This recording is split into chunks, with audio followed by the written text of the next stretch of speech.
Dude, we are going to energise the country. We need to wake up and smell the coffee. No more Mr. Nice Guy. Another future's possible, but we've got to fight for it. Order! Hello and welcome to the Debated podcast. As always, I'm your host, Will. And in this episode, which is our end-of-year discussion, I'm delighted to be joined by three terrific guests. Joining me are Lauren Davison, former co-host of the Left Wingers podcast, co-founder of the Young Fabians Criminal Justice Network, and Justice Reform co-chair for Open Labour. Welcome back to the podcast, Lauren. Thank you for having me. It's great to have you again. Also joining us is William Kedjanyi, the political betting analyst for Star Sports Betting. Welcome back to the podcast, William. Thank you very much for having me. Pleasure to be here. Excellent to have you back again. And finally, last but certainly not least, once again, delighted to be joined by Torrin Wilkins, director of our partner, the Centre Think Tank. Welcome back to the podcast, Torrin. Thank you. Lovely to be on.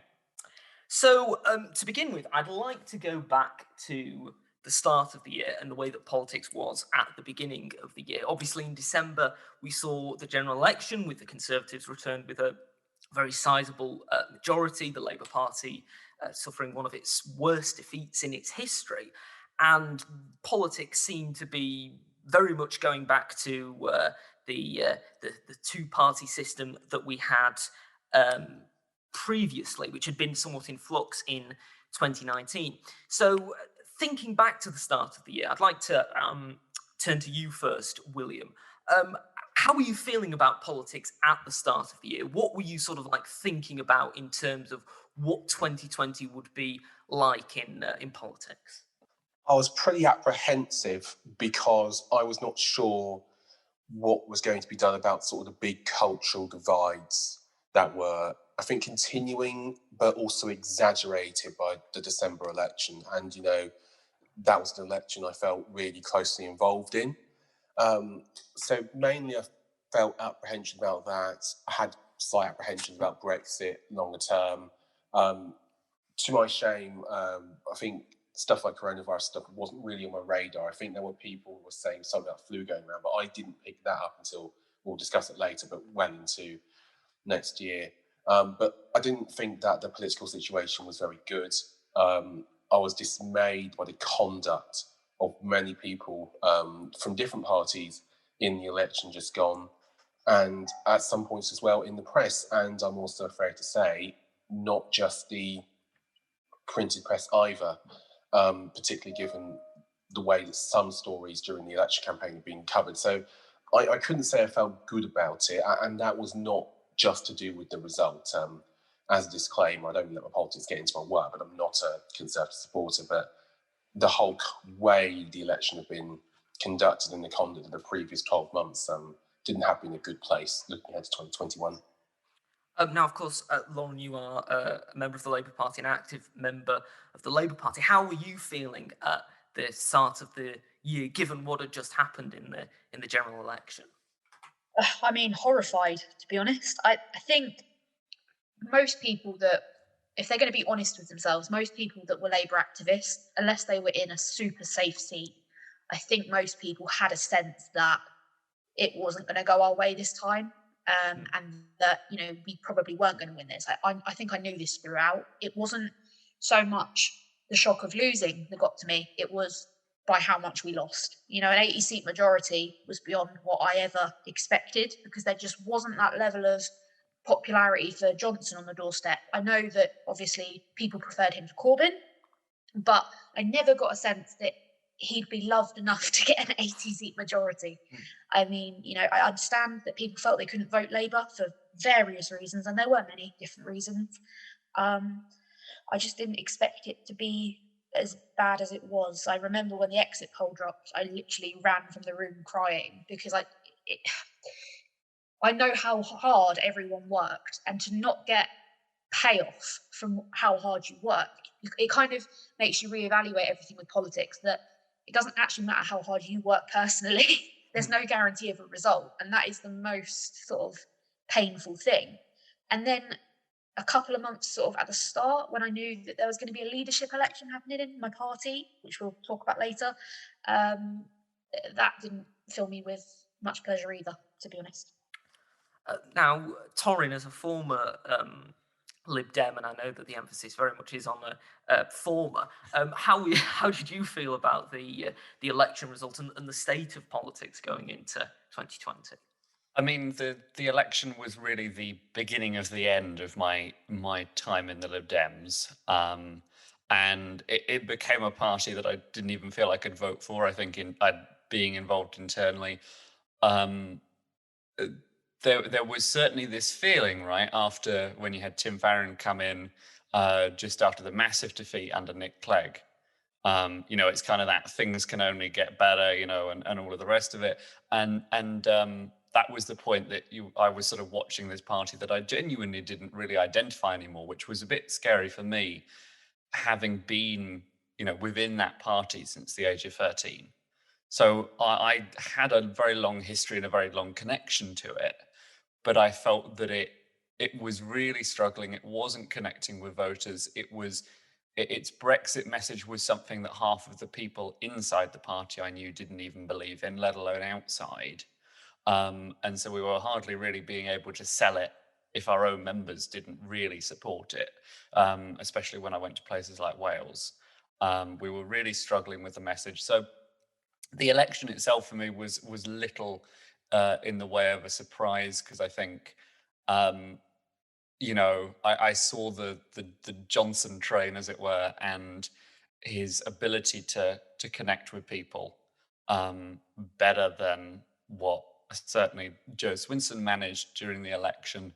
And so, I did have this feeling of like, things really can't get much worse than this, which was bad because I was watching COVID-19 very, very closely. I mean, I've had to do quite a fair bit of stuff in terms of papers on like HIV, so I was quite worried about that. So maybe saying things can't get worse probably wasn't the best thing to say at the time, but it's a pretty bleak situation, was and is, I would say. Now, you lead us very neatly onto the next area to discuss, because, of course, COVID-19, perhaps not as many people as yourself were watching it at the start of the year, and then throughout the early part of the year, it became much more significant for people, not just here in the UK, but around the world, as it began, not just in the UK, but globally, and came on people's radar. How were we all feeling about the impact that it would have on politics? Were we sort of like fully aware of the extent that it would impact our lives? Lauren, I'd like to turn to you first. Right, well, I'm a bit of a worrier, so I was pretty terrified from the beginning. I'd had the worst case scenario in my head from the off, so I knew what I was going to do. I didn't think, to be honest with you, I was probably quite naive. I thought that people might follow the rules a bit more than they have. I thought the leadership might have been a bit stronger, which obviously it hasn't been. I didn't foresee a second wave quite this bad. I didn't quite foresee us being where we are now. Naively, perhaps, I don't know. I kind of assumed that everyone was locking down. I was shielding, so I shielded from when it started until September. I kind of just assumed that everyone would play their part. The government would step up, which again, very bold assumption, and that things would generally probably be quashed. There would be, I don't know. I felt like for once the government might do something and listen to the scientists that were telling them what to do. But again, very naive. So I think there was a very strong sense for me of naivety. And I look back now and I kick myself, because I just think there was obviously, they were never going to do anything that would harm their egos. Boris Johnson can't stand the idea of being disliked. Lauren, how were you feeling about it at the start of the impact of the pandemic in the UK? Were you fully thinking about how much it would impact politics? What were you thinking about? I know, obviously, Centre were writing some sort of like stuff related to it quite early on. Yeah, I mean, I was watching it carefully because of the fact. I mean, we've seen SARS, we saw MERS. That the effect that these things, even on a small scale, and I mean, SARS got to the UK, but it was only like 1 or 2 cases, and we know that the effect that even that can have. So there was a big sign early in the year, that this did not look like the same thing. It was a similar virus, but the effects of it looked like it would be far greater. So from the beginning, I was fairly worried that it would turn into lockdown. And there were some people, a bit like Rory Stewart, saying we need to go into lockdown quickly. We need to get this sorted very fast. But the stages of lockdown we've ended up going through, I thought lockdown would happen. I didn't think it would take as long. But again, a bit like Lauren, I sort of expected in my head that the public would actually, stick to the lockdown and make sure that they got rid of it as fast as possible. And unfortunately, looking back on it, you've got countries like New Zealand and Taiwan, which managed with fairly good COVID plans, interestingly enough, taken off of the MERS and SARS viruses. They had very good plans. They put them into action, and they ensured they had a clear message, and they managed to deal with it. The fact is, we didn't have that, and so it's perhaps not really surprising that we ended up in the situation that we did. William, how were you feeling in terms of the impact at the start of the year? Did you think that, like Lauren and Torrin, that people would perhaps adhere to the rules more, that we would see stronger leadership from the government? The answer to much of this is that I don't know. And at the time, I didn't really know. I have a mea culpa to admit here, which is that I was at and I worked at the Cheltenham Festival. But in hindsight, it was an event that never should have happened. In hindsight, I think that sort of 2 weeks where we had the delayed lag from seeing what was happening in Italy and Spain was the big missed opportunity.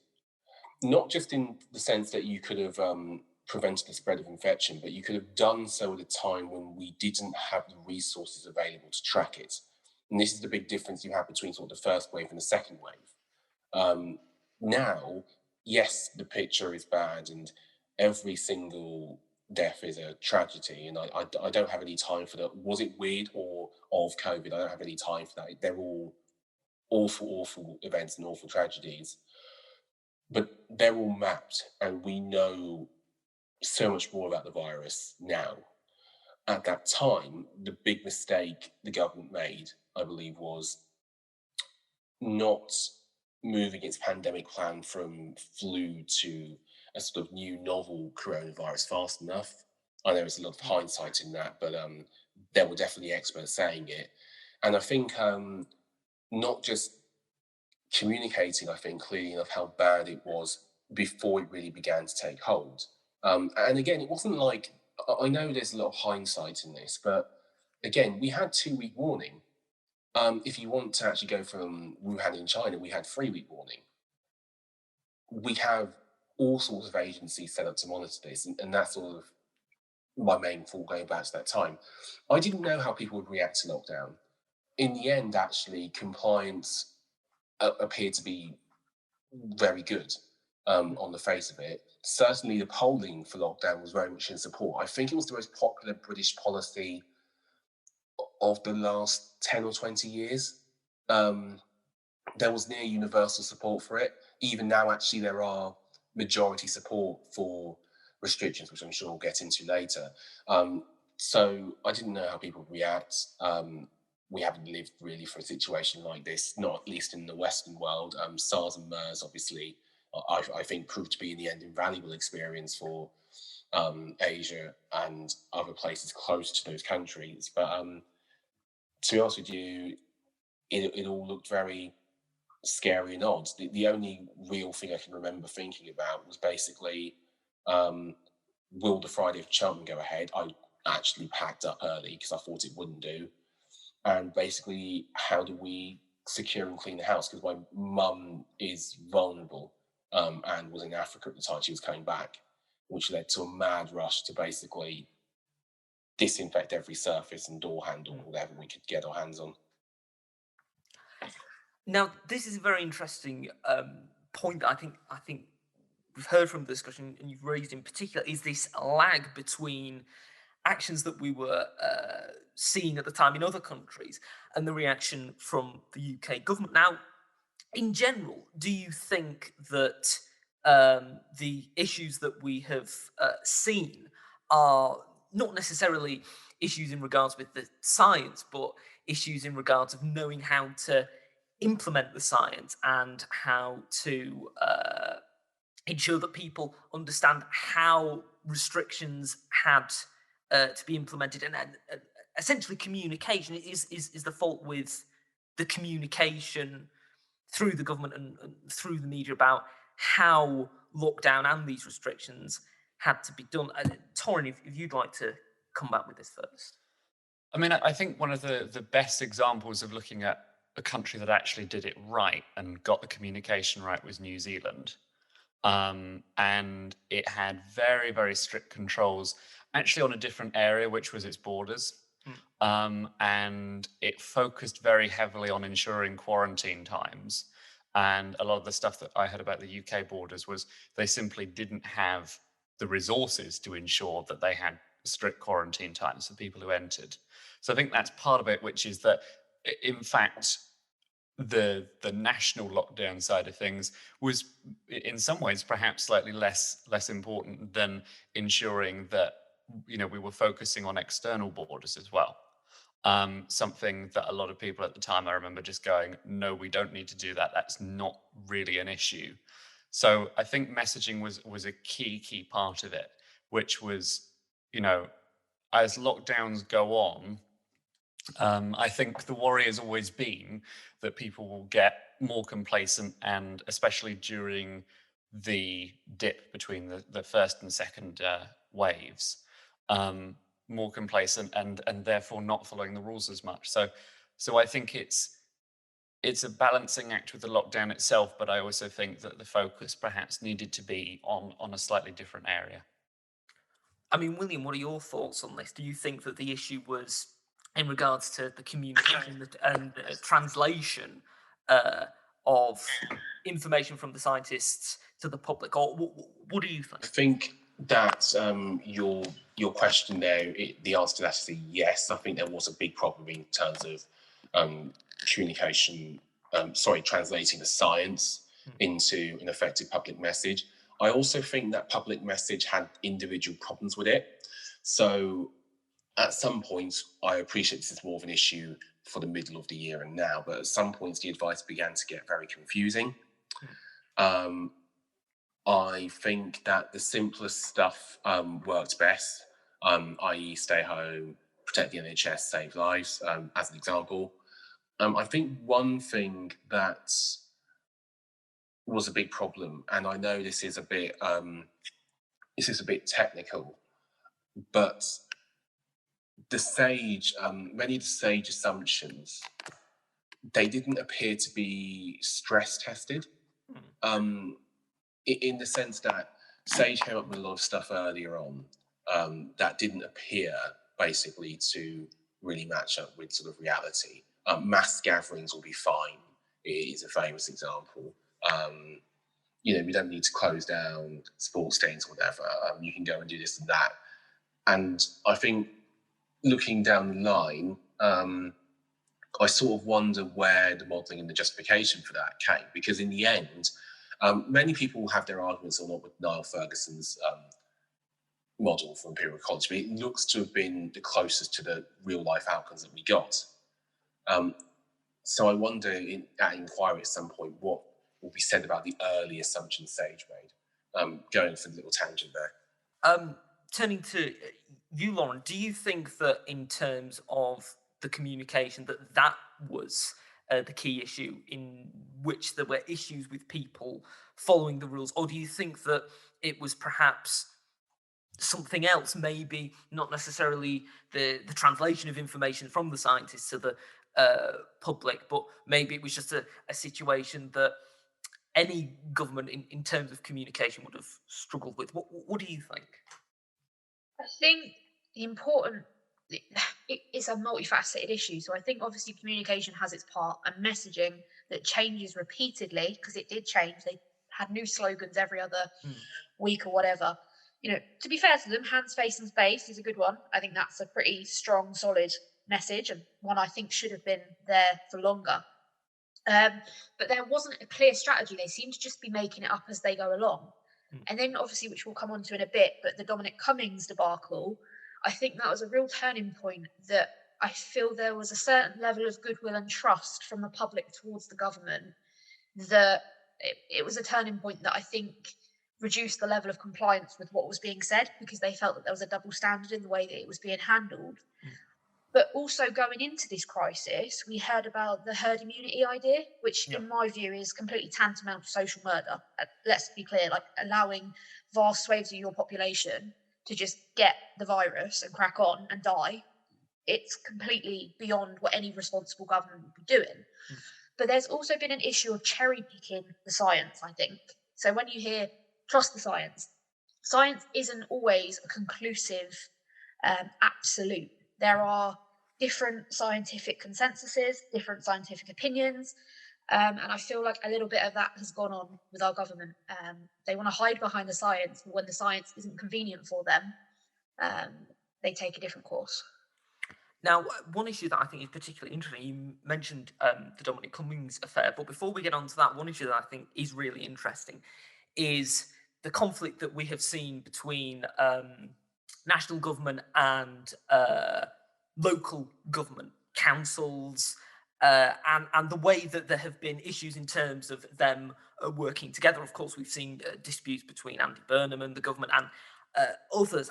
I'm just interested in what you think could have been done better in terms of working with not just local government, but also other national governments like the Welsh National Assembly and the Scottish Parliament, etc. Lauren, if you could start with your response to that.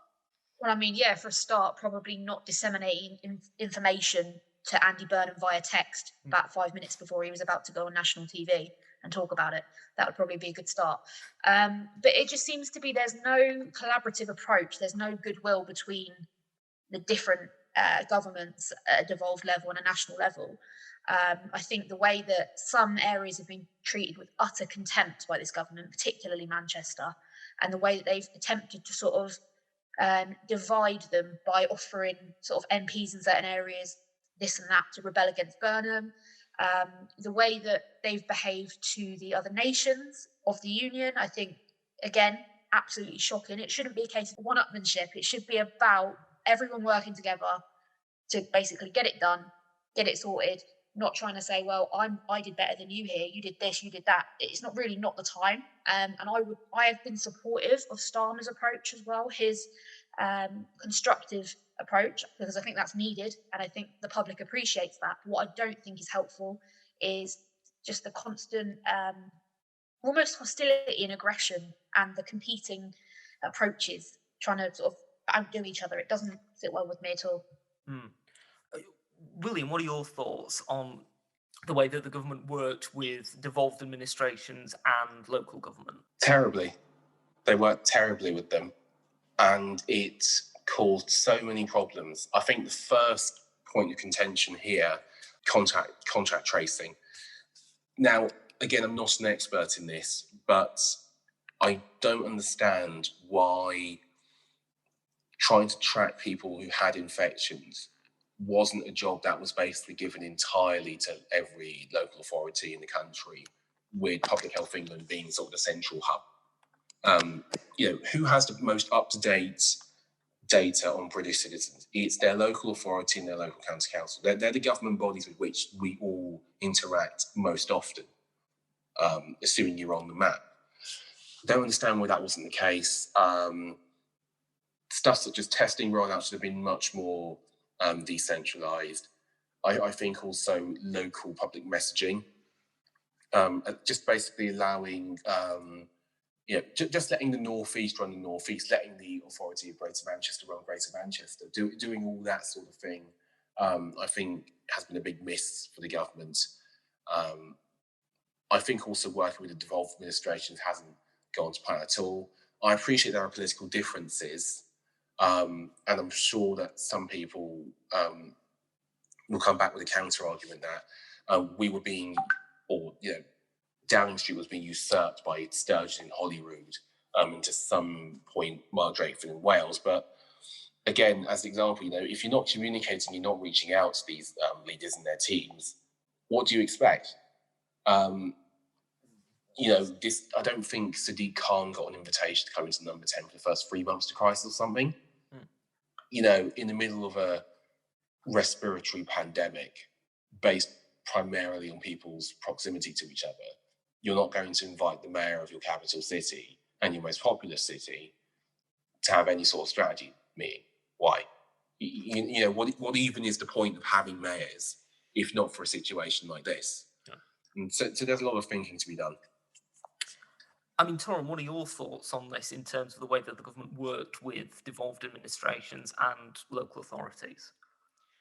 I mean, the situation of metro mayors has become one where they're very good sort of mouthpieces for those areas, but they have not been given a huge amount of power to actually control lockdown. With the Welsh Parliament as well, whilst health is a devolved area, the taxation, and this is the same in Scotland, taxation is not devolved fully to those countries in any way. They have some power over income tax, but that means that in terms of getting enough money for lockdowns, those metro mayors and those parliaments are essentially, they have to ask Westminster. They really don't have much choice.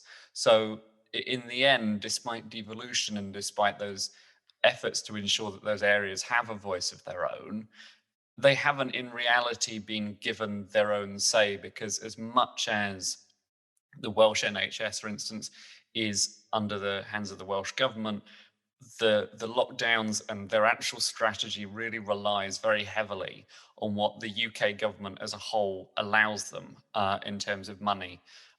So for me, it kind of really pushed that message of needing stronger devolution to those areas, especially the Welsh Parliament, because otherwise we will have this situation in which the UK government as a whole is able to pretty much decide the policies for those areas during emergencies. Now, one particular area that COVID has, of course, really, really impacted, and it impacted from the very beginning of the pandemic to now, is education. And Torrin, I know that you're on the steering committee for Comprehensive Future, which is an anti-selection group. So, I mean, how do you feel COVID has impacted education, and how well do you think that the government have responded to the impact that it has had on education? Just in terms of the 11 plus test, right, they managed to cancel GCSEs and A-levels. However, they still decided that 10-year-olds would still have to sit that 11 plus test. And frankly, there's a very simple reason why they decided.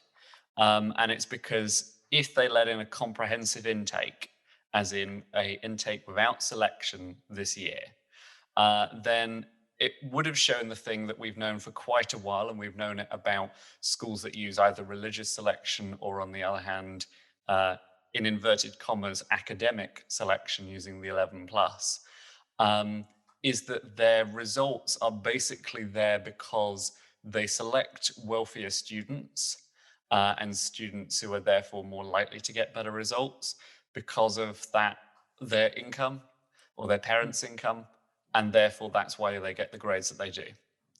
But because, of course, they select all of the students who aren't on free school meals, very few of which have additional needs, then suddenly it looks like they're much better schools and they do much better. So essentially, they managed to keep that myth going because of the fact that they refused point blank, even during the middle of a pandemic, not to run these exams. And the fact is the exams themselves were not like GCSEs, they weren't like A-levels, they weren't in reality needed. Those areas do worse overall because they run these exams and because they have selection. Their overall grades are lower. So that for me was a very indicative thing, which is that something which was a sort of flagship policy under Theresa May, those schools had exams despite the pandemic. Which I genuinely, when we're talking about such a system that is so unequal, I think that says a lot about the government policy during this pandemic. Completing your MA during this period, Lauren. So from someone who has been going through the education system during this crisis, how well do you think the government have handled it? And on Torrin's point as well, how do you think that they've handled it in terms of secondary schools and selective schools and keeping 11 plus going whilst cancelling other forms of examination? I mean, I can't speak like the full university experience. So I did my master's degree distance learning. So I suppose I've been lucky in a way that I haven't had to venture onto campuses and put myself at risk in terms of like obviously getting infected. So I've done it from the comfort of home. Obviously the wider issues around haven't gone away, so it is still a horrible time to be doing a degree. From that aspect, it's fine. Although I would say that I think it caused a lot of issues for my degree rollout because a lot of the university's resources went straight to the campus students and left everyone else by the wayside. I don't agree with 11 plus. I had the opportunity to do the 11 plus and I didn't. But I think it speaks to the priorities of this government, really, doesn't it? In terms of inequality, it shows exactly, the way they want to go. It shows exactly what they think of ordinary kids at comprehensive schools. William, how do you feel the government have handled education during the coronavirus outbreak? Absolutely abysmally on a number of levels. I think my biggest contention probably would be with that midway and later in the pandemic, in other words, closer to now. Schools, there's a myth that goes round, just to take a small detour, but there's a myth that goes round, which is basically that the schools closed. The schools didn't close and the teachers kept working. It was just, they were closed mainly for vulnerable kids as a safeguarding approach, which I totally understand. There have been many big mistakes. I would have said the biggest mistake was trying to do a halfway house with exams when you already had essentially professional qualified assessments of school children because they come from the teachers, and who else would you trust? The government didn't trust their teachers enough when they should have. I think they have tried to be far too dictatorial to schools because I believe, and again, I'm not an educational expert, but I think one of the things that is clear is that education is a nuanced and quite complex public need. And the government, I think, far too often tries to do the one shoe fits all thing, especially regarding school closures and school openings. Teachers basically were, or they are key workers. They don't appear to have gotten that same amount of support. We're talking about testing and stuff in schools. Why only now are we having testing in schools? Why weren't teachers and school children tested first? Surely they would be most likely to spread the virus onward. I appreciate you need to keep schools open for a whole load of reasons, but if you're going to do so, you need to invest in public health infrastructure with it. But that all aside, I think probably the biggest mistake I think the government made, and I think the biggest mistake, it'll be one of the biggest things in the inquiry, or it should be, would be the way we approached university education and the way we approach senior education.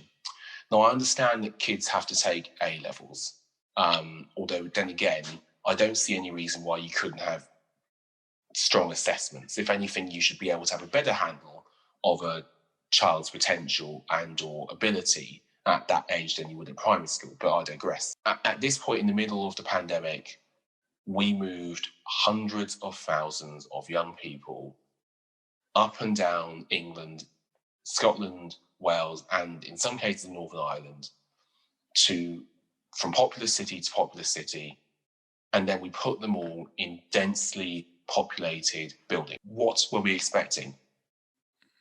I have absolutely no idea about this and why, A, it was sort of blithely accepted, and B, why there wasn't really a serious natural contingency plan for this. University teaching, I know that you need some courses, you need universities to have face-to-face teaching. I don't understand why there wasn't sort of a tiering system for universities where stuff like medicines and doctoral sciences, you have to go face-to-face, that continues. I don't understand why students weren't kept home. I know, obviously, there's a lot of nuance to this, but we're moving millions of young people up and down the country in the middle of a pandemic, many of whom don't have their own cars, many of whom have to have public transport, and now we're about to do it again, and then we're going to do it in January, and we're going to sit back and be sort of shocked when the cases go up, while they're living in flats all on top of each other. It makes no sense to me. Now, just to go back to the first lockdown, and perhaps one of the incidents that really defined it, Dominic Cummings' drive to Durham. What were people's reactions upon learning of this news, of seeing what had happened, and then the subsequent reporting in the press, and of course the press conference that he was forced to give? Lauren, if you could start. I actually found it quite amusing. Amusing is maybe not the right word, but those of us that were a little bit more politically engaged, we knew kind of the contempt for which the government and those around it hold for us and for the rules. So watching people clutching their pearls in horror that Dominic Cummings had broken the rules, it was quite funny because, I think everyone could see this coming. I do think it, on a wider level, set in motion a sort of level of complacency because people saw him flouting the rules. And it seemed a bit of a turning point, really. But I feel like it was also the point at which this government started to really unravel. Because a lot of the criticism of the government from those who would be their natural supporters became a little bit louder. And I think they thought it would go away much quicker than it did. But I also think the press conference you mentioned, I think people would have had far more respect for him if he'd had the humility to not make excuses and just front it up and just say, yeah, I messed up. Him sitting on the TV in the Downing Street Rose Garden just chatting absolute breeze probably did more harm than good, I would think. I think it grated people and rubbed them up the wrong way and made them feel quite resentful, especially the fact he was late to his own press conference. William, what was your reaction to the whole Cummings affair? I sort of went through many stages. I think the first one was sheer amusement at the whole thing. Probably because it was a Friday. I remember this. It was a Friday. I was having another Zoom quiz. By that point, I was rather drunk, and I got this. I follow Pippa Career on Twitter, and I was browsing through Twitter as we coming to the end of our Zoom quiz. And then I saw this breaking story about Dominic Cummings. And I originally thought he'd written another blog or done a weird policy wonk thing. Stuff like, like every 6 or 7 months he writes words about, oh, it would be so much better if instead of civil servants, we had chimpanzees with rocket packs or whatever running the government. And people go, oh, isn't that kooky and interesting? And he never actually works. But I saw that story and I thought, that's quite something. Then I saw the reaction to it. Then it began to consume my life a bit because we decided, well, if people are calling for him to go, let's start betting on it. So we knocked up this graphic. We put him in a throne. I think it looked like the throne from Scarface or one of the old King Edward VIII movies. Yeah. And then the discourse began, really. My feeling with it was basically a bit of surprise because I didn't really know much about his circumstances. He lives in London. I didn't think he'd have that issue, right? I mean, the first thing I sort of asked myself was, why does he need to go anywhere? Doesn't he live like around the corner, basically, and gets taxis everywhere or whatever? Then, as the story became clear, it was more confusion because I still don't really understand why he did whatever he did. I mean, I'm not going to go through it all because the listeners will be bored of my voice for this point, but the whole story, as I understand it, was that his kid got very sick and his wife got ill, and I think Mary Wakefield was showing symptoms. So he needed childcare and he needed food and support. I just don't understand why he didn't ask anybody in London to come over and do like doorstep deliveries. That was what people were doing. People were door dropping stuff if their friends were really ill. Yeah. Or, I mean, this is a guy who's constantly going on about how he wants people with experience in R stats and pythons coming to Downing Street. By that point, you had the car on Deliveroo. Where was he struggling to get food from? Where was he struggling to get anything from? He has an iPhone, doesn't he? Why didn't he just have a load of stuff dropped off at his door or arrange emergency childcare? And I just thought, it's so weird that one of the most well-connected guys in the country was sort of left at wit's end. And then he did the driving to Barnum Castle, whilst I think he wasn't symptomatic at that point, but he did all that with his wife being ill and his son in the car, and it all just appeared very confusing to me. And like Lauren says, I honestly just think if he'd said, I made a mistake and I'm sorry, he probably had enough press on side at that point to get away with it. That was not the case later. Yeah. I mean, Torrin, what was your reaction to the Cummings affair, the eye test at Barnard Castle, all the minutiae that was involved with it? It was confusing, and I think for the simple reason that during pandemics, the government absolutely needs to be seen as a serious and reputable source of information, essentially. Mm. And if your special advisor is going to test his eyesight by driving somewhere, which is an incredibly dangerous thing to do if you are having issues with your eyesight, to then decide that the best thing you're going to do is to put other people in danger, it does not exactly help the government's messages of we're all in this together. And that for me, I think was a bit that summed it up, which was that essentially Dominic Cummings completely and utterly screwed up. And it looks like it because the story doesn't make any sense. And I think, regardless of the real answers, that's all it came down to, which was the public just got this mirage of information that didn't make a huge amount of sense. And I just think at the end of it, the fact that he had to go driving to test his eyesight kind of summed it up, which was some bizarre explanations for what he was doing. We've talked quite a bit about the impact that it had on the public and that perhaps it made people less compliant with the rules. Do we think that because of this, that it was inevitable that at some time he would be sacked, even though he had survived this? Or did we think that perhaps, given that he had survived this, that he would just continue on for as long as he wanted? William, if you could start. Yeah.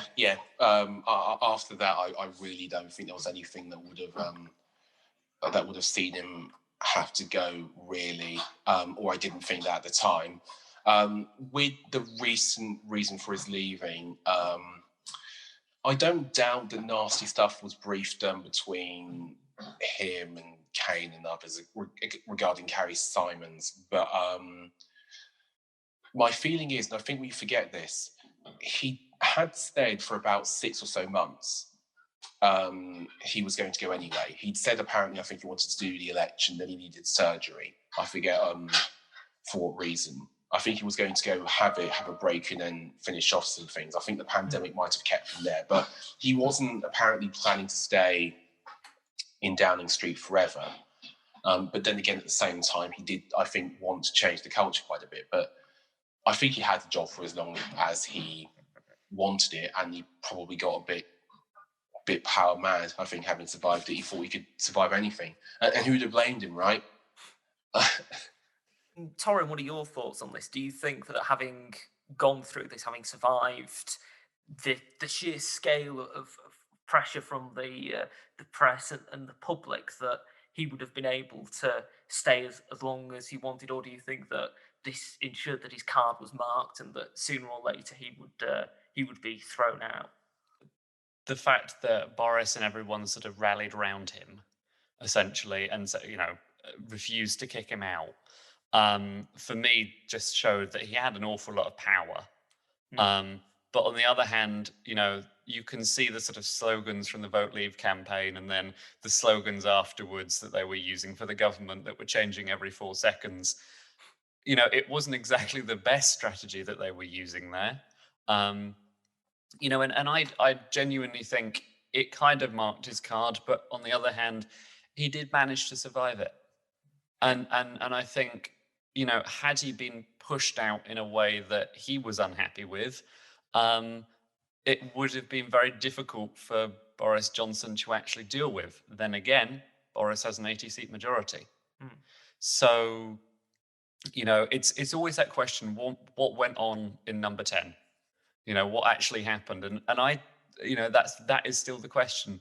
And it is very possible that he left because he decided to, which I actually sort of feel may actually be the more likely, that if they knew he was going to go off soon anyway, why kick him out during a crisis? Just get him to leave of his own decision, and let him leave more peacefully, and deal with a small aftershock. Ironically, very much not small, but the aftershock from his trips breaking lockdown.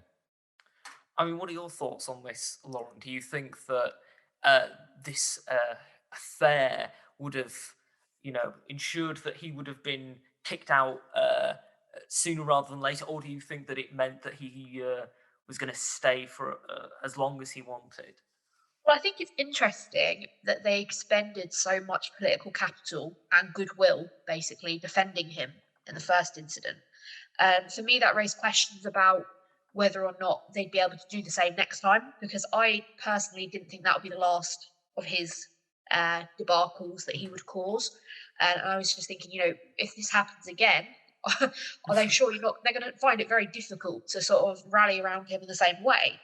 But also, he did have a lot of power and sway. So there was also that feeling of, well, is he untouchable now? Is there anything that he could do that would end things?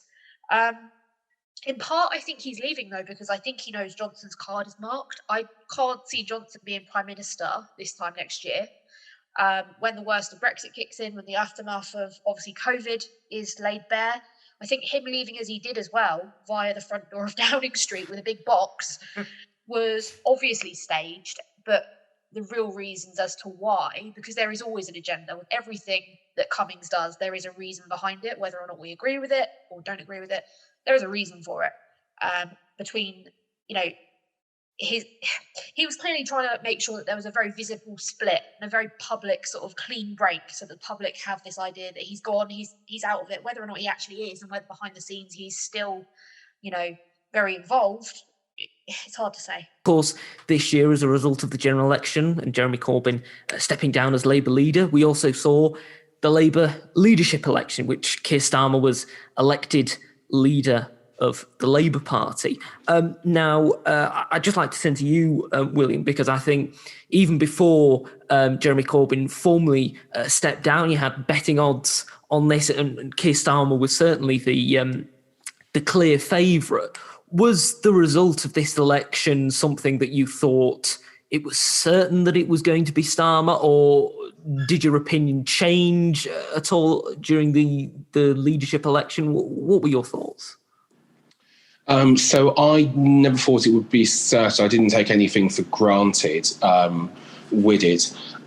I actually thought Starmer was a bit short at the beginning because of the makeup of the membership. I presumed that there would be more support generally still for the left of the party, even though they'd been absolutely decimated. So with all that in mind, I expected Starmer to take the beating, but we had him as a 3-1 shot on the night of the general election, with Long Bailey 4-1 and 9-1 Barr.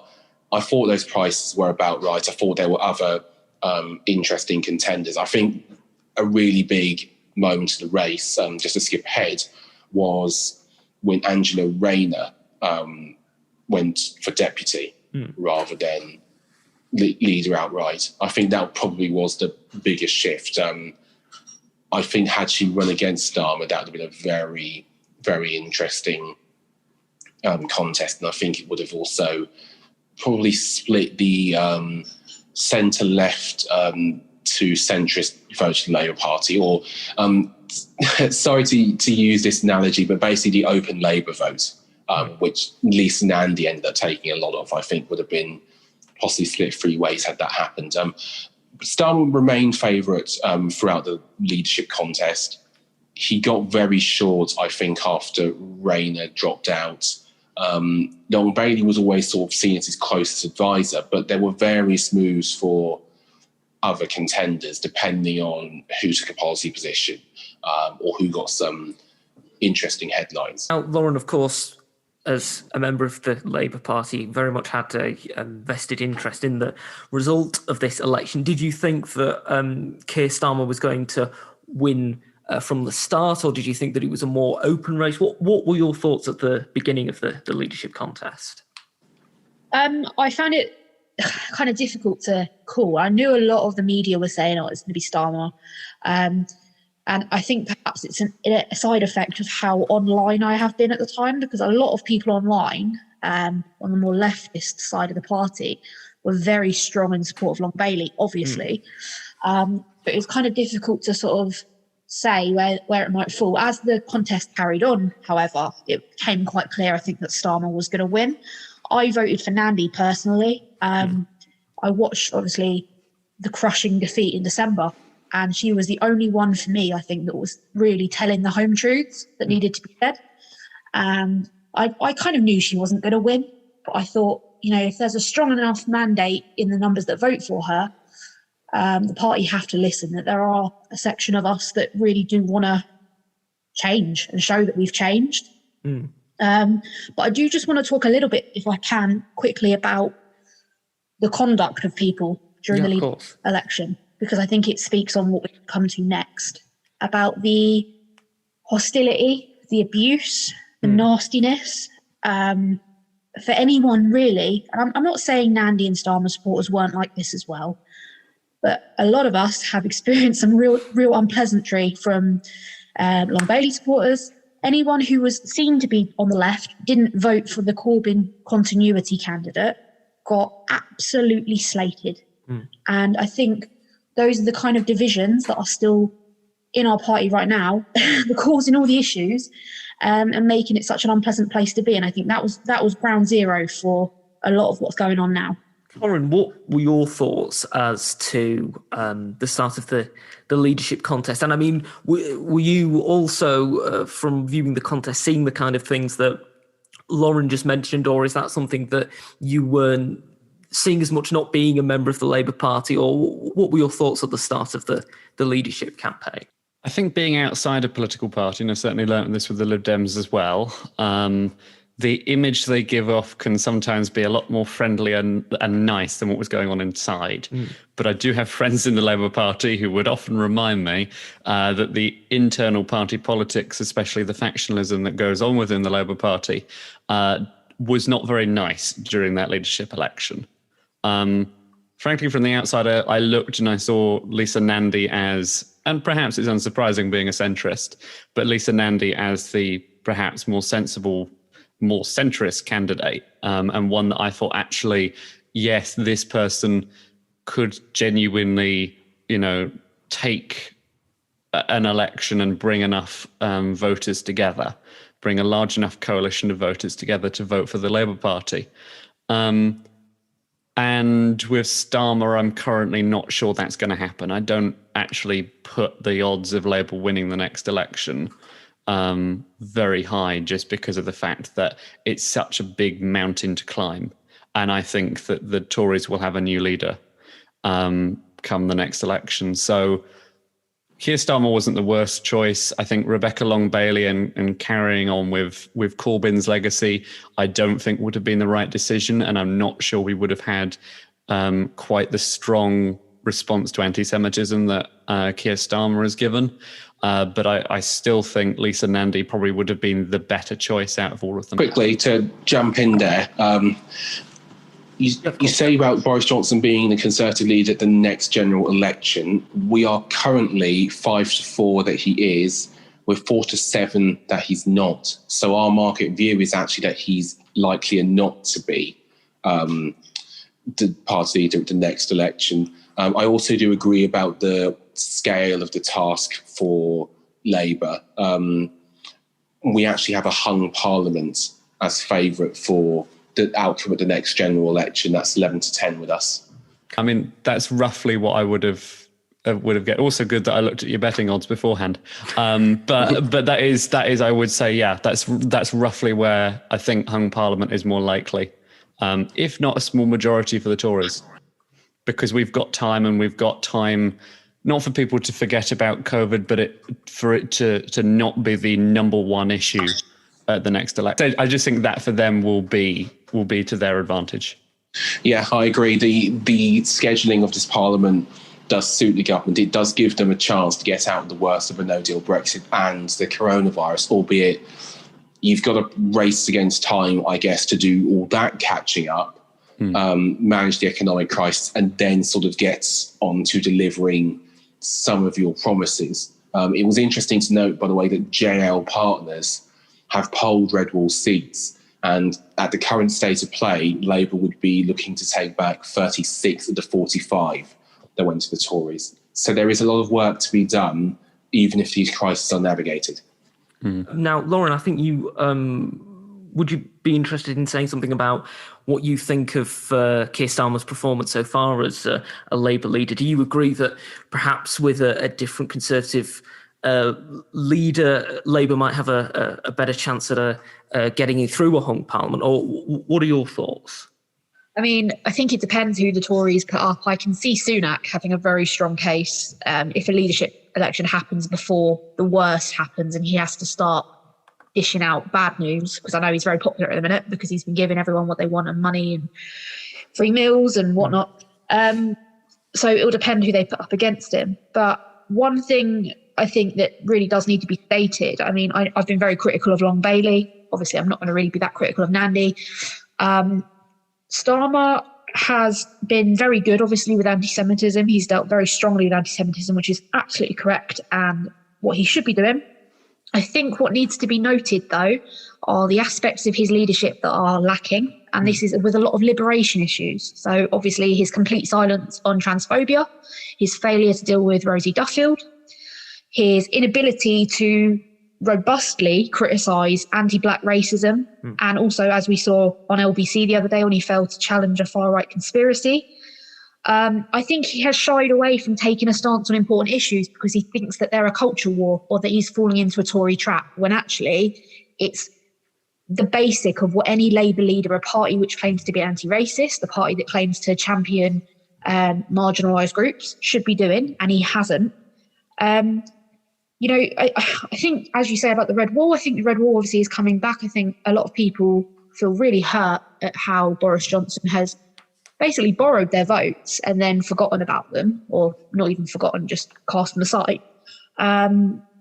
And we are doing better in the polls, but I would just love to see a shred of policy from Keir Starmer, something that gives me an idea about where he's going.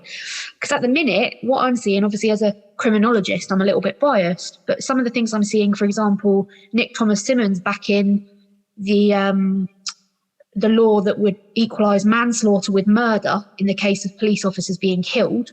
It's a big red flag to me that we're heading in the very wrong direction just because we want to win there's winning, and then there's completely abandoning what you should stand for and who you should stand for just to win. Torrin or William, would you like to come back on your point? What do you think about what Lauren said about some of the weaknesses of, or perceived weaknesses or failures of Keir Starmer's leadership?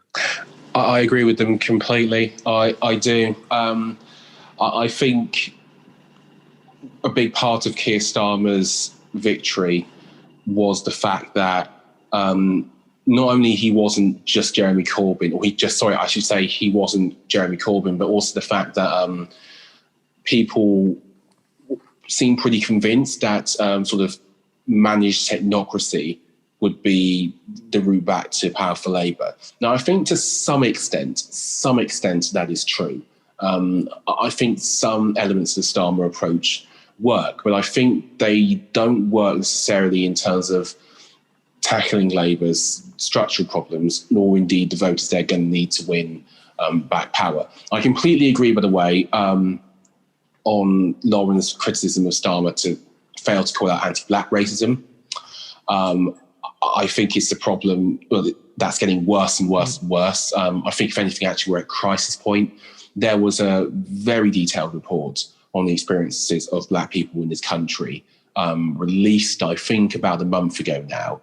It got no reporting, nearly no reporting. It got absolutely no response, really. I can't remember Starmer speaking out about it, and I'd be happy to be proven wrong. I think only a couple of Labour MPs have spoken out about it, no Tories, and as I understand it, as a disclaimer, no Lib Dems. I also think going forward, Starmer can afford to do his sort of tactical opposition to the government for a little while longer, but A, people are beginning to notice this more and more, B, they begin to dislike it more and more, and C, I know that it feels a lot like no policy, just vibes was a big part of Boris Johnson's victory, but I think the effectiveness at some points the Tory strategy, not the campaign, but the strategy. I worry that we won't be able to do, or say, I should say, Keir Starmer wouldn't be able to do the same thing. I don't think he has that energy. I mean, Torrin, what are your thoughts on what William and Lauren have just been saying regarding some of the weaknesses in Keir Starmer's leadership? I think the issue about keeping MPs, despite saying things that are anti-transgender at the end of the day, and just giving them a sort of slap on the wrist. I watched, and it for me gave a sense of where they need to be seen doing stuff. They're very, very happy to make sure Keir Starmer did the whole, speeches on anti-Semitism, responding to the report, everything else.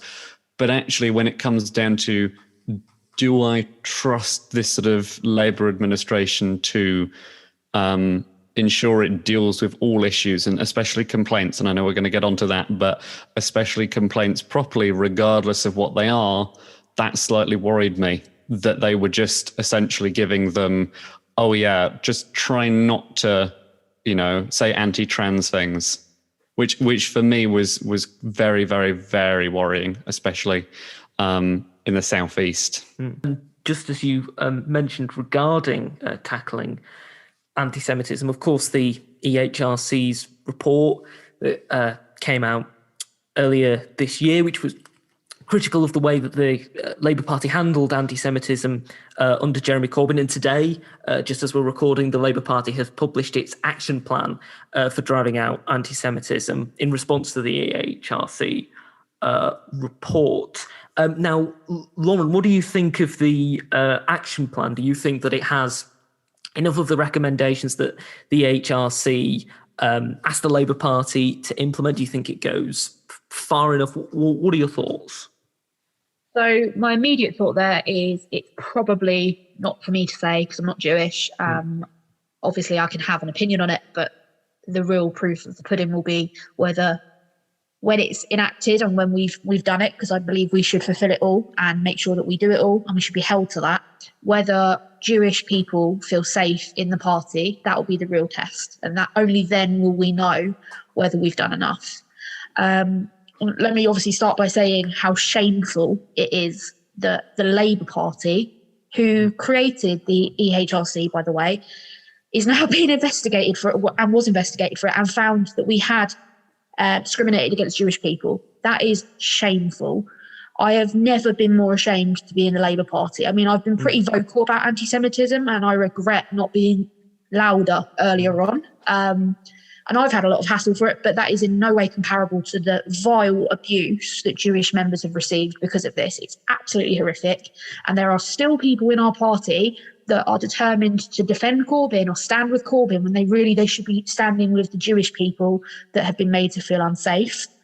So obviously it's great to see the robust actions that we're setting out, stronger diligence in screening candidates. I know from a local perspective, if that had been done, that would have saved certain people quite a bit of hurt and heartbreak. So we need to see that there's stronger social media screening, looking into people's histories, whether they've been part of dodgy parties in the past.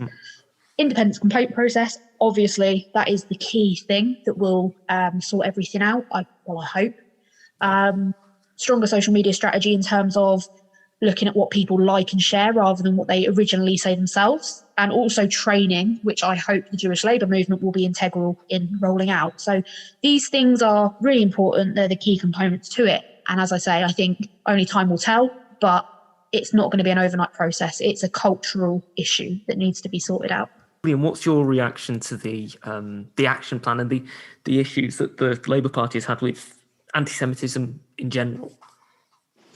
I think Lauren is best placed to speak on this as she's a member of the party, but I think in reality the Jewish community will give their verdict, and that verdict will only come, I think, after a sustained period of time, because this is a process, not an event, and it is going to be a very long and difficult one. Torrin, what are your thoughts? I think this speaks to a wider issue about complaints procedures within political parties. To say it tactfully, I haven't been in a party with a good complaints procedure that has actually worked. One of the things that worried me reading the Equality and Human Rights Commission report was the reports of internal tampering and complaints by Jeremy Corbyn's office. I read that, and I must admit it's too bigger of an issue. I think it speaks to a more broad thing of needing an independent complaints body for political parties that is separate from them, because I have seen too many issues with tampering in complaints procedures from political parties. I obviously I agree with the fact that at the end of the day, whether this set of proposals works, it comes down to, does the Jewish community feel safe within the Labour Party? So I can't comment on that exact side of things because I think only time will tell in that sense. But on the wider issue, there is a massive issue with complaints procedures within political parties. Massive issue. And I just think this is unfortunately not as surprising as it should have been, given my experience of what complaints procedures actually are like.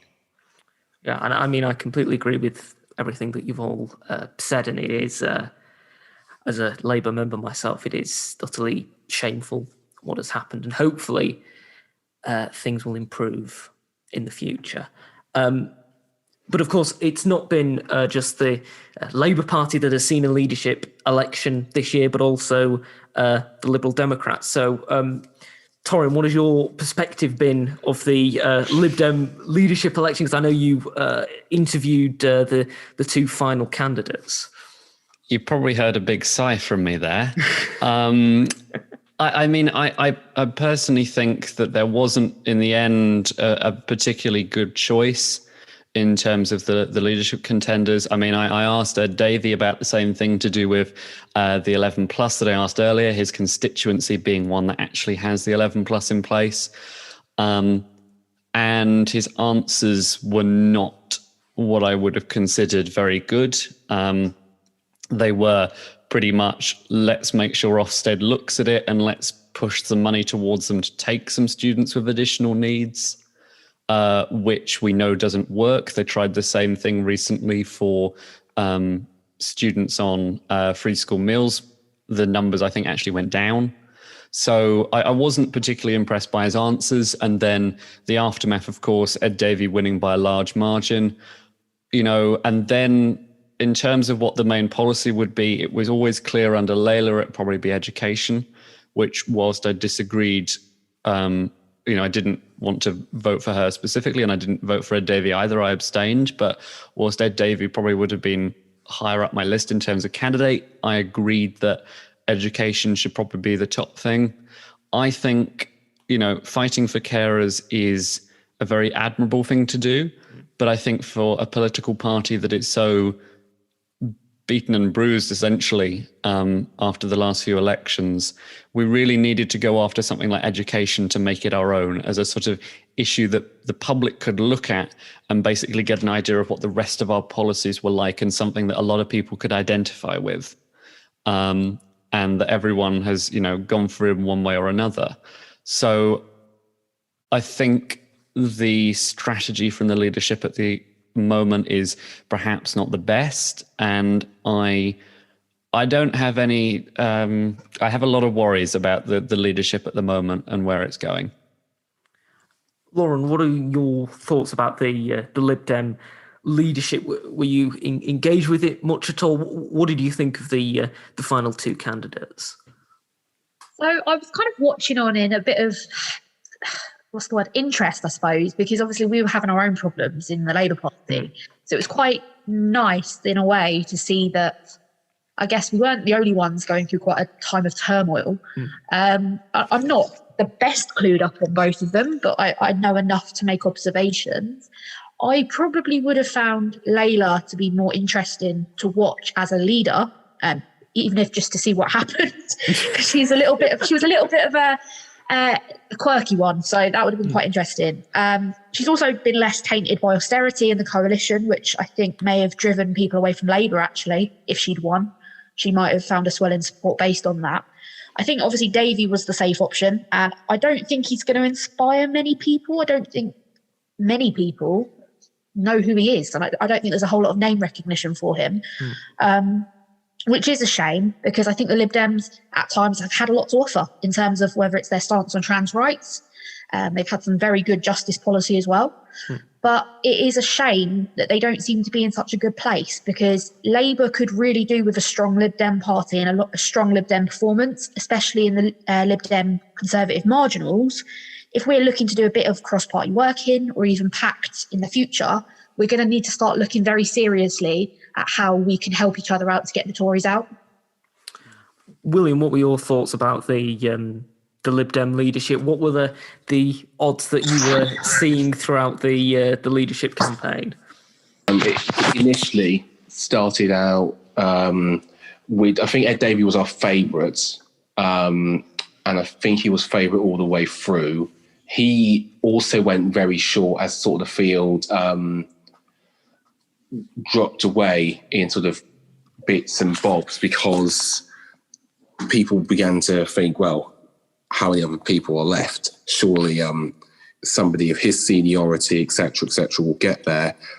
With the Lib Dem leadership, it was a bit smothered by Labour's issue at the same time, but we did have a decent, I'd say decent amount of interest on it. And I think we also had a decent amount of debate around it too. In fact, actually, just remembering, Ed Davey was a 2-1 favourite. Layla Moran was 5-2. This was the day after the election.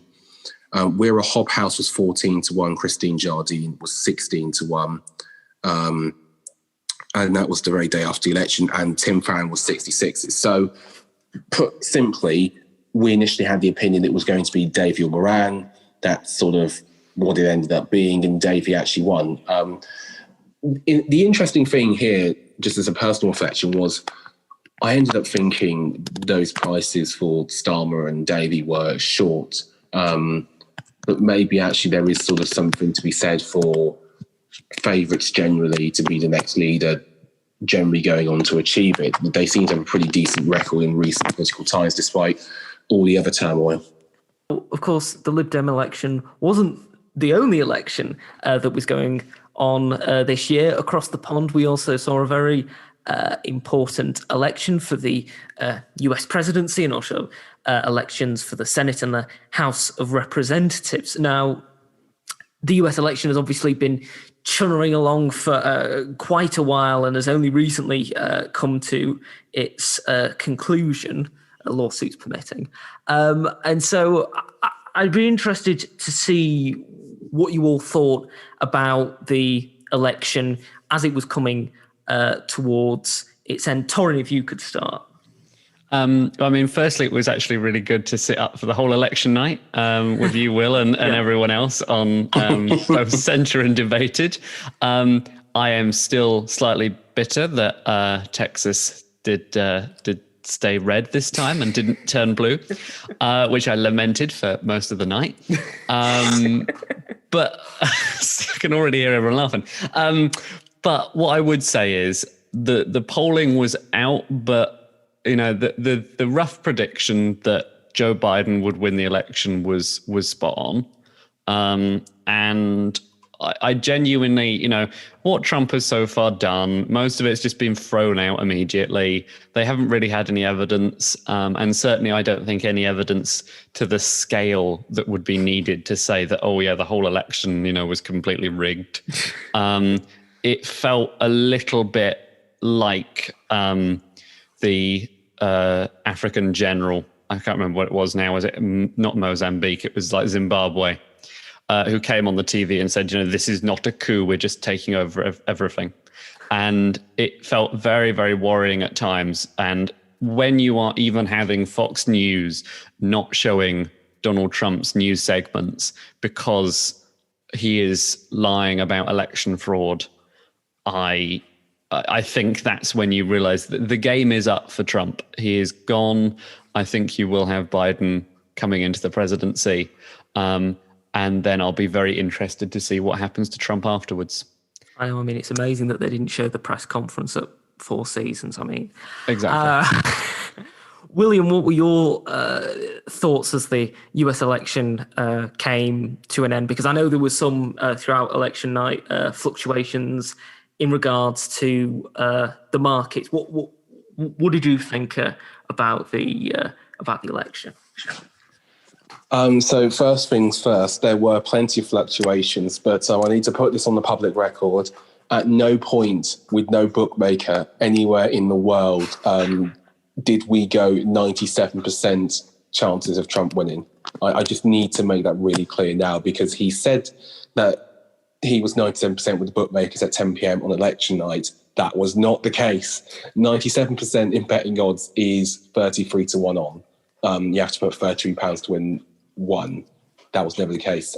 Sorry, just something I have to get out there. My feeling with the US election was that it was a wild roller coaster that ended up at a predictable destination in hindsight. I don't think it was ever sort of safe at any one point. And I certainly wish I'd been a bit wiser to how the voting would take place. In the sense, I knew there were going to be loads and loads of mail-in ballots, but I got a bit sucked into the hype of what was happening initially. I think in the end, the market had it and the punters had it. I think in the end, actually, the most expected outcome did take place. Biden won by about 4.5%, which was below the lower end of the polling averages, but it's still a reasonable amount of victory. I think it taught us a lot about America, little of it good, unfortunately. And I think it underlined the challenges that politicians of both parties have if they want to fix America's problems. And I think the one big takeaway will be that there is clearly, I think, a new cultural group of politics with its own styles. It's called Trumpism. It may not be carried on by the Trump family, But I think that is the dominant ideology in the GOP now. And it'll be really interesting to see who is the next GOP leader or who's the next GOP figurehead. Mitch McConnell will lead the Senate, but who's going to be in the line to run for president in 2024? I'm thinking a Nikki Haley or a Tom Cotton is probably going to be near the front of that pack. And I think we'll begin to see and hear a lot more of them going forward. Lauren, what were your thoughts about the election on election night and just immediately prior and after? Were you expecting the result that occurred? Did you stay up all night as we did to watch the results? Yeah, I stayed up and very stupidly forgot. It's not like here where you get the results sort of early the next morning or sort of, the next morning. I kind of forgot that. And by that point, it was too late. I'd already stayed up. So I was just like, yeah, may as well see it out now. I watched all of it. I held a small bit of hope, I think, that Biden could have taken Florida. And I don't know if it's just because I was misinformed or whether it really was marginal. I just had it in my head he was going to take Florida and didn't. But, watching how Trump has completely disgraced himself after losing is hilarious, but also predictable because it sums up his childish behaviour in office, doesn't it, really? And it is so frightening to see Trump supporters and militias roaming the streets with guns, because if that was shown on TV of a country in South America, the Republicans would probably be calling for the leader of that country to be overthrown. So, watching that happen in America, which we're told is the land of the free and all this and that, and to see that actually going on is terrifying because, I don't want to say it'd ever happen here because we don't have guns, but, that level of divide is it's really scary. Obviously, Biden's got no doubt he's got his problems. And I feel, that some anti-imperialist leftists do have a slight point about some of the problematic records he's got. But it does feel like a bit of normality has returned because obviously Trump and Brexit signalled a bit of a right-wing populist turn and it rippled across the world. It's sort of like a reverse to that trend. And obviously, not just talking about Biden, it's important to mention Kamala Harris as well, because she's achieved so many firsts with her election. I just hope going forward that the Democrats do listen to some further to the left, so AOC and whatnot, rather than just kind of shutting them out, because I think it would be really healthy to have some of their more radical policies. I mean, I don't hold much hope that will happen, but I hope it does. And of course, tied up with Trump's potential re-election were hopes from some conservatives that Britain leaving the European Union without a free trade agreement would be easier. Now, of course, that hasn't happened, and it seems as if we may be going towards a no-deal situation, though, of course, there is always a possibility for a deal. And this kind of discussion has been ramping up over the last few days. William, what has your perspective been on the final days of this particular trade agreement between Britain and the EU? Particular perspective has been that everything is happening extremely fast and terrifyingly slowly. We're approaching the deadline terrifyingly fast. As we speak today, it's the 17th of December. The European Parliament has said that they can't ratify a deal that comes any later than Sunday. So the European Parliament would have to agree basically to a deal in principle and then sort of ratify it properly at a later date. But at the same time, these talks are inching and inching closer. We have breakthroughs, like glimmers of light. For instance, the breakthrough between Michael Gove and his EU counterpart, Markos Sepovic, on the internal market bill. We have little breakthroughs on stuff like maybe the level playing field, agreements basically that we could keep the bottom rate of our standards in line with each other and go up gently. We have little breakthroughs like that. But then you sort of remember that it isn't just about the level playing field or fisheries or even indeed sort of little on the side deals or whatever. It's about the whole package. That whole package which we're trying to get through before the 31st December. And when you see it like that, it always looks to me to be a mountain to climb. And it's probably for that reason I don't think we'll achieve a deal, unfortunately. Torrin, what are your perspectives on this? Because I know that you've put a great deal of thought into Brexit in particular.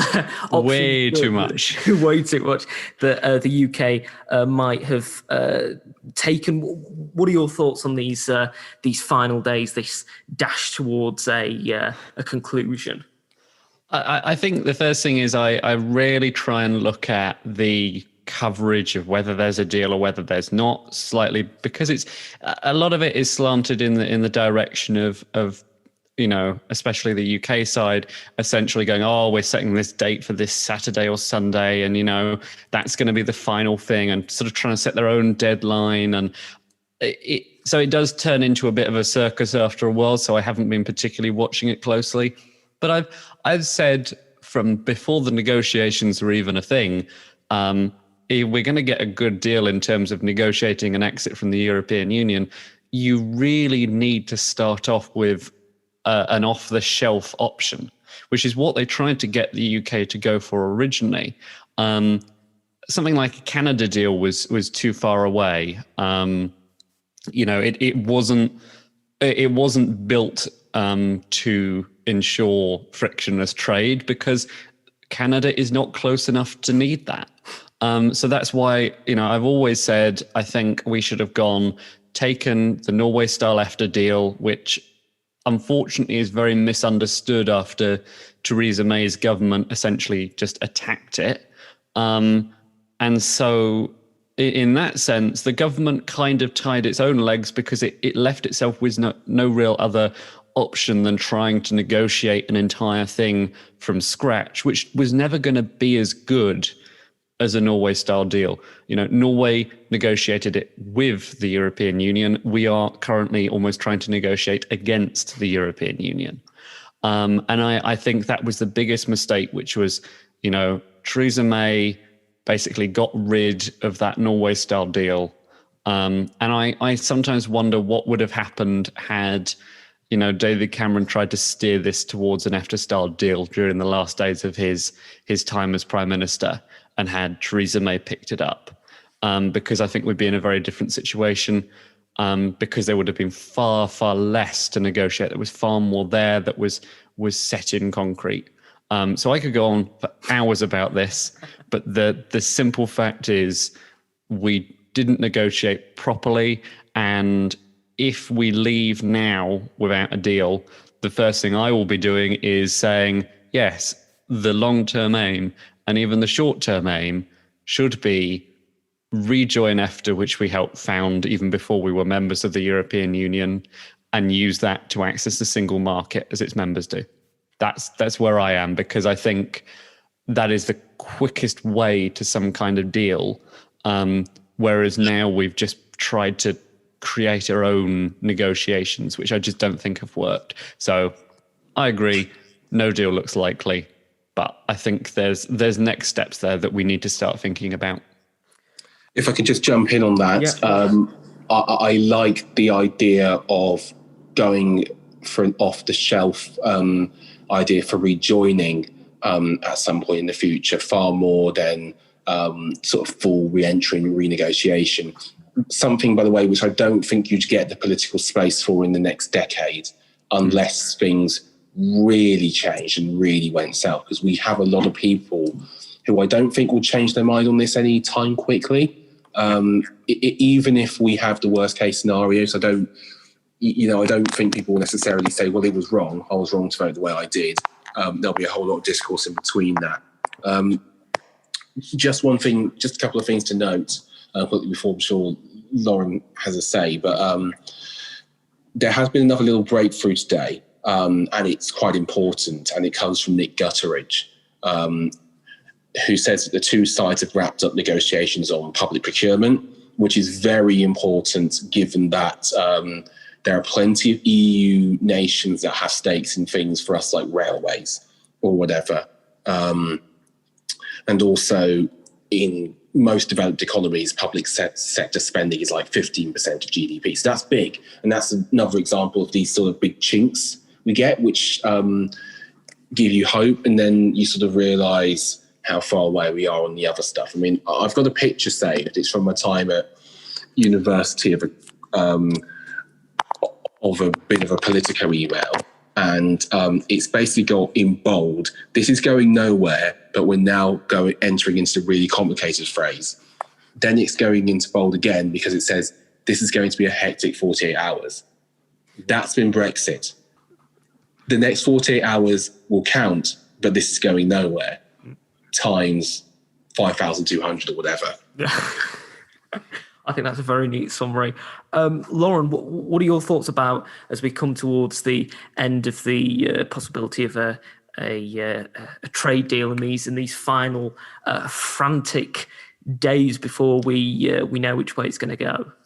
Well, I think this might be something that shocks you all because I'm generally quite an opinionated person. Brexit was one of the few issues where I don't particularly feel strongly like either way.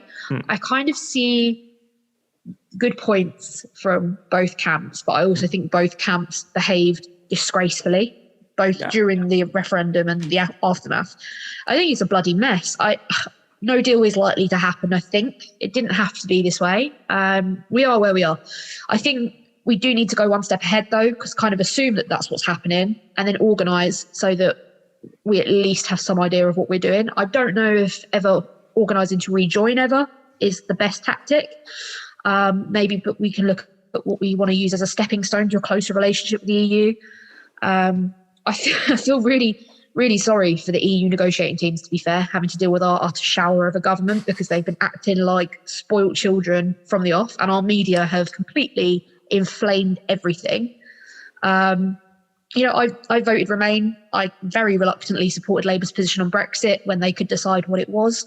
And I do support seeing Brexit through because I think it's fair.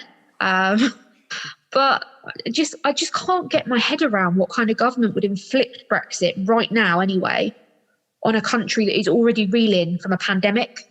There are some people that still think it is best news in the world, that it's the best thing that's ever going to happen to this country. I just can't understand it. I don't understand what reality they're living in. Now, of course, the impact of no deal will be very much felt next year. And as we come towards the end of the podcast, I'd like to turn to look at what we think is going to be happening next year. Obviously, we'll still have coronavirus.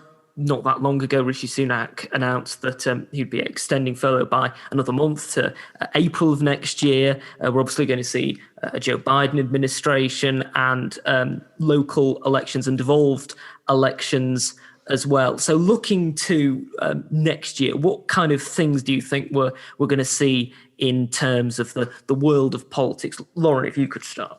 Well, I don't really see, bar Brexit, I don't really see how things could get much worse. I say that, I've probably cursed everything now. From a personal perspective, I'm really looking forward to the local elections. I think Labour stand a really good chance, actually, of picking up some seats, especially in areas like cities. I would be super interested, though, to see kind of how the performances correlate on area based on like COVID rates and how the infections are in the tiering system. Also, the police and crime commissioner elections. That's a really nerdy one. A lot of people don't really have any interest in that, but obviously it's my area of expertise. So I'm super happy. That's like a general election for me. I love it. And also some of the mayoral elections as well, like Tracy Brabin going for West Yorkshire mayor, things like that. There are things to be hopeful about. I know that's mostly Labour and it's mostly Britain. But yeah, I think there is a lot to look forward to. There's a lot going on, even if it's just a distraction from the rest of the stuff going on around us. There are things to look forward to. So that's nice. It's a nice feeling. It's a bit of positivity. William, what do you think the state of politics will be next year, going into next year? Have you any particular areas that you're focused at, that you're particularly looking at? So next year's big focuses for me will be, first of all, Georgia Senate runoffs take place on the 5th of January. People are already voting and voting in big numbers. That's going to be absolutely huge. It might be the most important election we have all year next year, because it will decide whether the Republicans keep control of the Senate or whether the Democrats can take it with Kamala Harris as tiebreaker. The polling has the two neck and neck, and the turnout appears to be high. If the Democrats were to take it, it would make things very different in terms of Joe Biden's agenda for the first 18 months. And I think that'd be very important for the UK as well, particularly given the relationship we'd be looking to build with the incoming administration. I'm focusing on that. I'm focusing on the local elections next year, which I'm really excited for and hopeful, not optimistic, but hopeful that we might be able to, I might be able to do in-person things for the local election next year. They take place in May. I think next year is going to be a year of two halves. The first few months are going to be grim. There's no other way about it. I'm convinced you will spend January and much of February in a lockdown, a national one, I think. I think the tiers will be done away with. And I think the government will aim to make that lockdown the last one. And maybe it might be worth, if people are getting vaccinated at the rate that they should be, making that lockdown sort of a big lockdown too. I know this must sound awful, particularly as I'm mindful Lauren has been shielding for much of this year. But if you had a lockdown that went from January, say, to much of March, then the weather begins to turn around. You've vaccinated more and more people. Even if test and trace doesn't work by then, you should have driven down infections or whatever. And then afterwards, things might begin to open up again because the weather will turn warmer. It'll be easier to be outside. All of those little things that will count quite a bit, hopefully with warmer climates. I think we can be reasonably hopeful, and no more than that, but reasonably hopeful for next summer. This is basic maths here, and it's not particularly thought out or well skilled.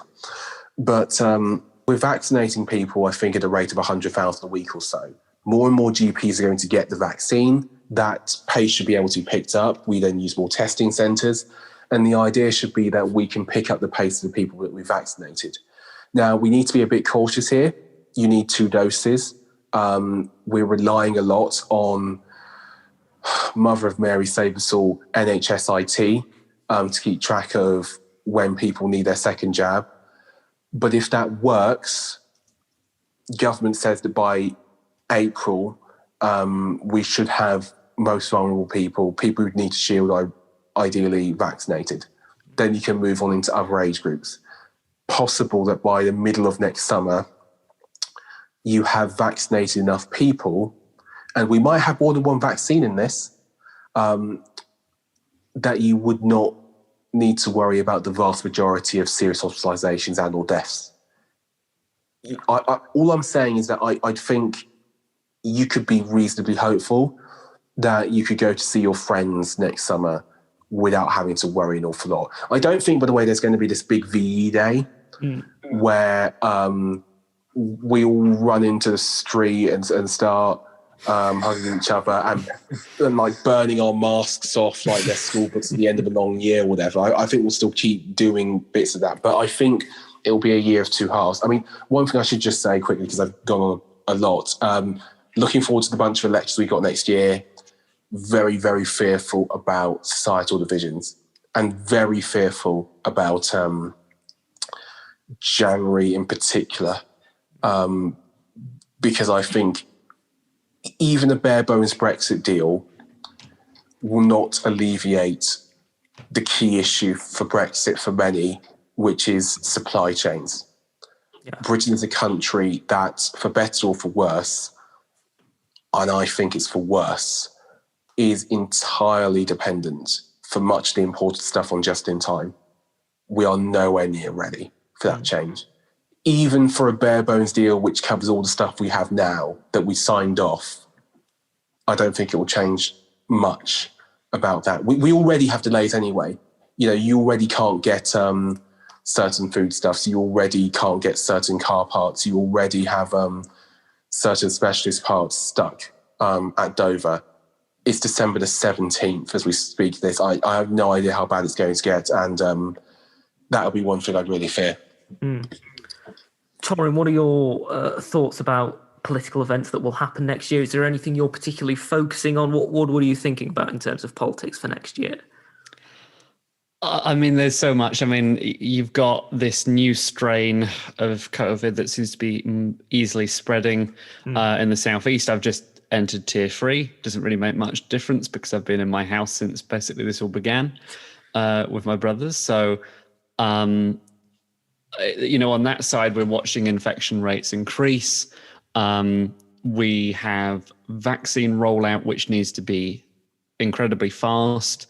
In terms of the numbers now, we've only got a few hundred vaccines that have been delivered to us so far. So that's going to be interesting on supply.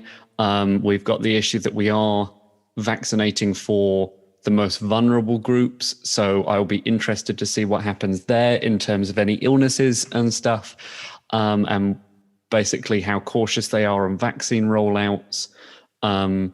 We've got the possibility of no deal coming up, which again, as I said, I think is quite likely.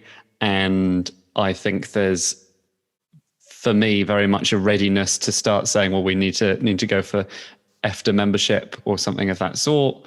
And then the other thing you've got is Senate elections coming up, which Centre may come back and do another live stream on. But I think that is going to be very, very interesting to watch what happens. I think Clyde will have a very, very good election. I don't think the Tories will do very well given their ability to hold things in England. And I think the Labour Party, who is in government in Wales, will also struggle due to COVID. So it's going to be very, very, very interesting to watch what happens with all of it. Now, I can't let any of you go without asking one final question, which is a tradition on the podcast. As we're recording this, it's coming up to Christmas. We're recording it 17th of December. So my final question to you all is, what politician would you most like to receive a Christmas card from? The floor is open, whoever wants to go first. Jamie Stone. Because he's a panto dame, and from my interactions with him and everything else, he seems like a lovely chap. And I would honestly love, Christmas card, anything like that would be fantastic. It would go up on my wall. There you go. Boris Johnson, so I could have the satisfaction of either burning it or putting it in the bin. Rosanna Allen Khan, because if there was a return address, I'd be able to send her a lovely note of thanks back. One of the heroes of the COVID crisis. I think it's forgotten that there are a few healthcare staff in Parliament, and she did not shirk a moment's work whilst being an MP full time and also being in the Commons. And I don't think she's taken a single step off all year. So definitely Rosanna Allen Khan. I think those are some fantastic answers. Thank you so much for joining me for this end of year discussion. If any of you have anything that you'd like to promote, or how people can follow you and interact with you, how can they find you, that kind of thing? Lauren, if you could begin. Yeah, I'm currently at the minute working on a project called Labour Doorstep, which is like a grassroots group of activists. We're trying to help out with some CLP canvassing, campaigning, and giving tips and stuff on how to be inclusive. So you can find them on Twitter, which is Labour Doorstep _. My Twitter is @Lauren1995, X, and then __. William, where can people find you on Twitter if they want to follow you? You can find me on Twitter, the cursed website, the home of bad discourse, by simply typing in at capital KEEJAYOV2. I'm at KeyJOV2 there, and you can follow up with all my latest goings on via the cursed website, the Burb app, as they say. And Torrin. If you want to follow me, I'm lucky that my name is not very used on Twitter, so it's at Torrin Wilkins, and then, of course, at Centre Think Tank if you want to follow all of the fun projects and papers we do over there. Excellent. Well, thank you once again, all of you, for coming on the podcast. If you've enjoyed it, you can subscribe to us on iTunes, Spotify, Podbeam, and Amazon Music. You can also follow us on Twitter, at Debated Podcast, like us on Facebook, Debated Podcast, and if you'd like to get in touch with us, whether about appearing on an episode of the podcast or commenting on an episode that you've listened to, you can do so at thedebatedpodcast@gmail.com. Thank you for listening. I hope you listen to the next one.